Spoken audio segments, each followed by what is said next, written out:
a disc today. And I said, what? He said, I saw a disc today. And I said, you went up to Area 51? He said, yeah. And I said, then what are you doing here? I said, they're probably following you. Why don't you find out what's going on and then come back and tell me? He says, no, John, you've taken so much flack over this stuff. I want to tell you that I saw it and it's real. And that's how the whole thing started. Oh, my God. How did he describe the craft to you? He said that he walked in the hangar. They let him in. He's always had two guards, one on each side. They let him through the hangar door, or the hangar door was open.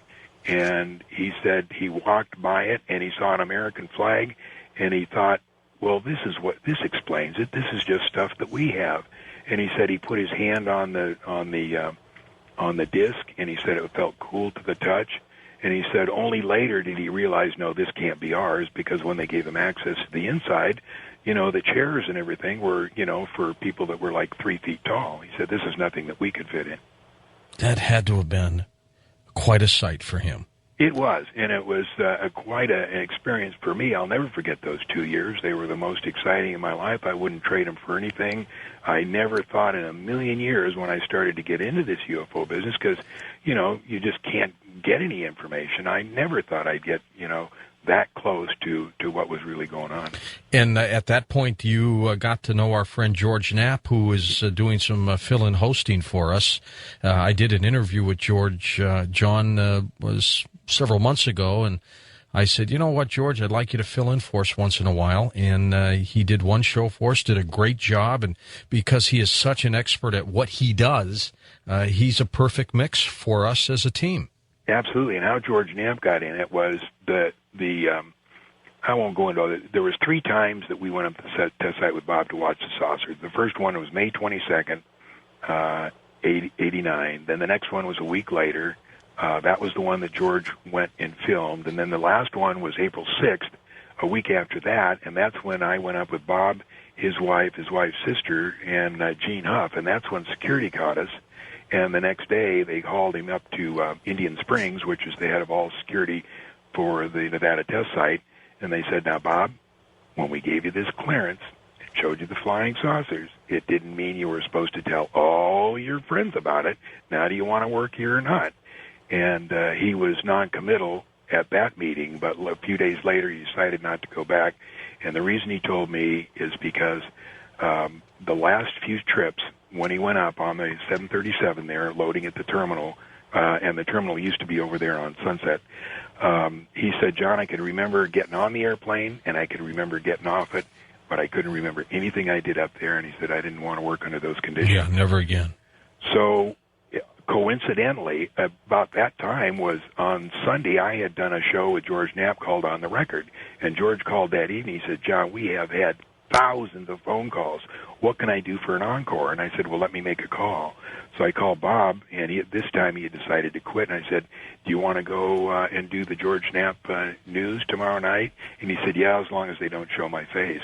So that famous interview of Bob was done in my driveway against the sun, so they couldn't see his face. And that was a dramatic documentary, that whole program. Yeah, and then the next night, George had Bob Stoldow come up. Bob was the head of Channel 8, and we sat around the table, and Bob, asked us a bunch of questions, and George wanted to do, a long 6-part series, and Stoldow didn't want to go with it without being convinced. And after he talked with Bob and found out the whole story, he told George, go ahead, and that's where the 6-part series came from. You've touched a lot of lives and careers in this field.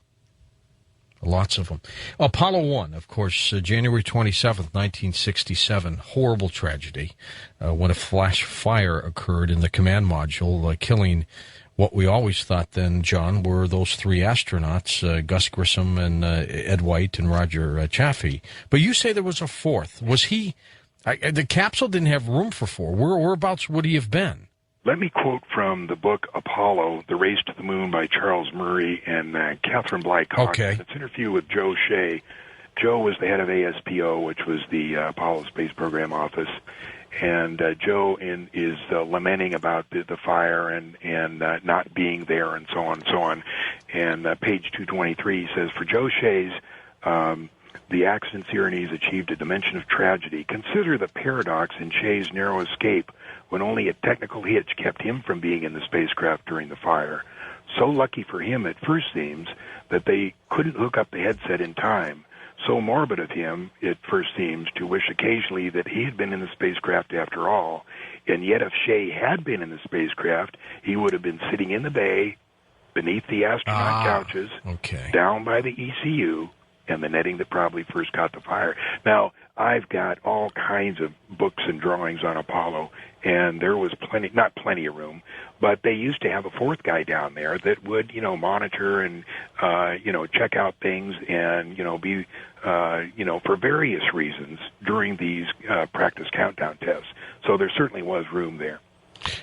Do your sources tell you that there was a fourth person there? My source is deceased now. He was a true insider, and he didn't tell me much, but he did tell me a few things, and one of them was he said there was a fourth guy in that fire. He said I was brought in immediately afterwards. He said I went up to level 8, and he said the National Security Agency had cordoned off the area right after the fire, and they spent 45 minutes removing that body, and then they let NASA go in there and remove the rest of the bodies. And so I thought that's pretty interesting. So I started doing research, and just one little thing after the other points to, yep, by George, there certainly was one. Now, George, this happened in 1967. You figure there might have been 30, maybe 35 controllers in that room. They were all between maybe 25 and 35 years old, maybe some older. They're between 70 and 75 now. Some of them are still alive. So if they're listening to the program, I would appreciate it if you call in and say, you don't have to identify yourself, just say, yes, the story is true. I can't tell you any more than that, but there was a fourth guy. And if they want to do this, they can give me the first letter of the last name of the guy, which I know, and of course I'm not going to reveal it, but if they'll just give me the first letter of the last name of the guy, then we'll know that guy was there. Okay. Well, now, if he was there and they're covering it up, again, why would they do that? Why don't they simply say, well, we had 3 astronauts because they would and a fourth?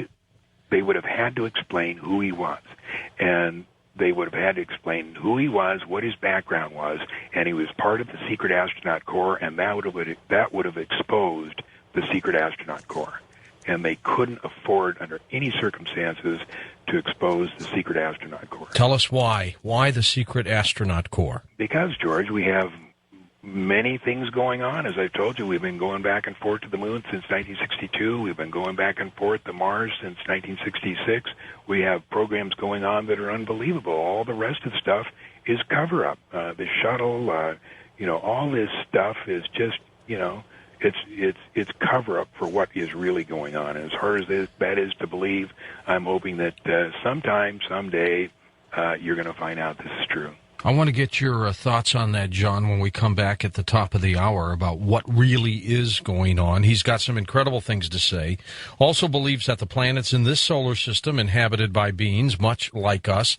We'll get John Lear's take on that as well. John doesn't have a website, so I do not have one for you to go and take a look at. He does not have a book to sell. He doesn't have anything to sell here. He's just here to talk about some of the things that he knows that we are sharing with you tonight on